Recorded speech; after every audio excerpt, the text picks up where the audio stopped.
بسم اللہ الرحمن الرحیم۔ السلام علیکم دوستوں، امید ہے آپ سب خیریت سے ہوں گے۔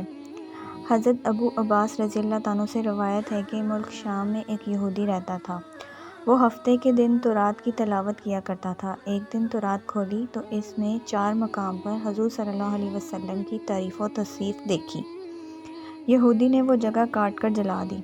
اگلے ہفتے پھر تورات کھولی تو 8 جگہوں پر حضور صلی اللہ علیہ وسلم کی نعت و صفات کا ذکر پایا۔ اس نے یہاں سے بھی کاٹ کر جلا دی۔ تیسرے ہفتے تورات کھولی تو یہاں تذکرہ کئی مرتبہ موجود پایا۔ یہودی سوچنے لگا کہ اگر میں یوں ہی کرتا رہا تو ساری کی ساری تورات اس تذکرے سے پر ہو جائے گی۔ اپنے ساتھیوں سے کہنے لگا کہ محمد صلی اللہ علیہ وسلم کون ہے؟ انہوں نے جواب دیا کہ تمہارے لیے بہتر ہے نہ تو اسے دیکھو اور نہ وہ تمہیں دیکھیں۔ یہودی کہنے لگا تورات کی قسم، مجھے اس کی زیارت سے نہ روکو۔ بس ساتھیوں نے اجازت دے دی اور یہ اپنی سواری پر سوار ہو کر منزل بہ منزل چڑھتا رہا۔ مدینہ منورہ کے قریب پہنچا تو نہایت خوبصورت بادشاہ سلیمان فارسی رضی اللہ عنہ سے ملاقات ہوئی۔ ان کے حسن کو دیکھ کر سمجھا کہ یہی محمد صلی اللہ علیہ وسلم ہے۔ حالانکہ آپ صلی اللہ علیہ وسلم کو اس دنیا سے سفر کیے 3 دن ہو چکے تھے۔ حضرت سلیمان رضی اللہ عنہ اس کی بات سے روئے اور کہا، میں تو محمد صلی اللہ علیہ وسلم کا خادم اور غلام ہوں۔ یہودی بولا، پھر آپ صلی اللہ علیہ وسلم کہاں ہیں؟ اب سلیمان رضی اللہ عنہ سوچنے لگے کہ اگر وصال کی خبر سناتا ہوں تو یہ واپس ہو جائے گا، اگر یہ کہہ دوں کہ موجود ہیں تو جھوٹ ہوگا۔ آخر کار سلیمان رضی اللہ عنہ یہودی سے کہنے لگے کہ میں تجھے آپ صلی اللہ علیہ وسلم کے صحابہ رضی اللہ عنہ کے پاس لے چلتا ہوں۔ مسجد میں آئے تو صحابہ رضی اللہ عنہ سب کے سب غم کی تصویر بنے ہوئے تھے۔ یہودی نے یہ سمجھا کہ محمد صلی اللہ علیہ وسلم ان میں موجود ہوں گے۔ السلام علیکم یا محمد صلی اللہ علیہ وسلم کا کلمہ کہا، جس سے تمام صحابہ رضی اللہ عنہ میں ایک قہر مچ گیا اور وہ سب آؤ بکار کرنے لگے اور یہودی سے پوچھنے لگے کہ تو کون ہے جس نے ہمارے زخم تازہ کر دیا؟ یہ تو کوئی اجنبی معلوم ہوتا ہے، اور شاید تجھے معلوم نہیں کہ آپ صلی اللہ علیہ وسلم کا 3 دن پہلے وصال ہو چکا ہے۔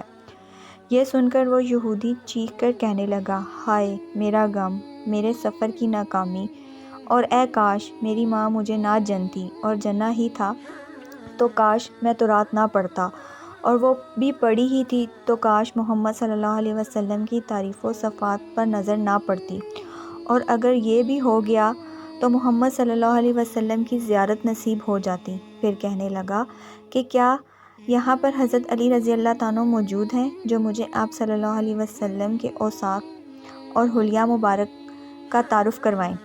حضرت علی رضی اللہ عنہ آگے بڑھے اور فرمایا، میرا نام علی ہے۔ یہودی بولا، میں نے تیرا نام بھی تورات میں دیکھا ہے۔ حضرت علی رضی اللہ عنہ نے حضور پاک صلی اللہ علیہ وسلم کا حلیہ بیان کرنا شروع کیا کہ آپ صلی اللہ علیہ وسلم نہ حد سے زیادہ لمبے اور نہ زیادہ چھوٹے تھے۔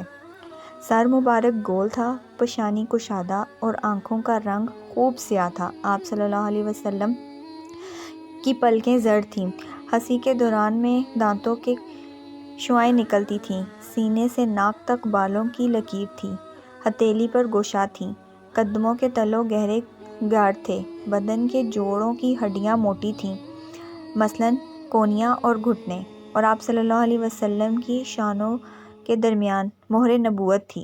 یہودی کہنے لگا، علی رضی اللہ عنہ، تو نے جو کچھ بتایا سچ بتایا۔ تورات میں آپ صلی اللہ علیہ وسلم کی تعریف و صفات اسی طرح موجود ہیں۔ آپ صلی اللہ علیہ وسلم کا کوئی کپڑا موجود ہو تو میں سونگھنا چاہتا ہوں۔ حضرت علی نے کہا، ہاں سلیمان رضی اللہ عنہ، جاؤ اور فاطمہ سے کہو کہ رسول پاک صلی اللہ علیہ وسلم کا جابہ ذرا بھیج دو۔ سلیمان نے دروازہ کھٹکایا، اندر سے حضرت فاطمہ رضی اللہ عنہ کی آواز آئی۔ حضرت سلیمان رضی اللہ عنہ نے حضرت علی رضی اللہ عنہ کا پیغام دیا اور سارا قصہ سنایا۔ آپ رضی اللہ عنہ نے جابہ نکال کر دیا جو 7 جگہوں سے کھجور کے ریشوں کے ساتھ سلا ہوا تھا۔ حضرت علی رضی اللہ عنہ نے اسے پکڑ کر سونگھا، پھر دوسرے صحابہ کرام رضی اللہ عنہ نے، پھر یہودی پکڑ کر سونگھنے لگا اور کہا، واہ کیسی عمدہ خوشبو ہے۔ پھر آپ صلی اللہ علیہ وسلم کی قبر شریف پر حاضر ہوا اور آسمان کی طرف سر اٹھا کر کہنے لگا، اے اللہ، میں گواہی دیتا ہوں کہ تو واحد یکتا اور یکان ہے، کائنات پر نیاز مند اور بے نیاز ہے، اور میں یہ بھی گواہی دیتا ہوں کہ میں قبر شریف میں تیرے حبیب صلی اللہ علیہ وسلم ہے، جو کچھ اس نے آپ صلی اللہ علیہ وسلم میں اس کی تصدیق کرتا ہوں اور اس پر ایمان لاتا ہوں۔ اے اللہ، اگر میرا سلام تیری بارگاہ میں قبول ہے تو میری روح قبض کر لے۔ یہ کہہ کر وہاں گر گیا، جان دے دی۔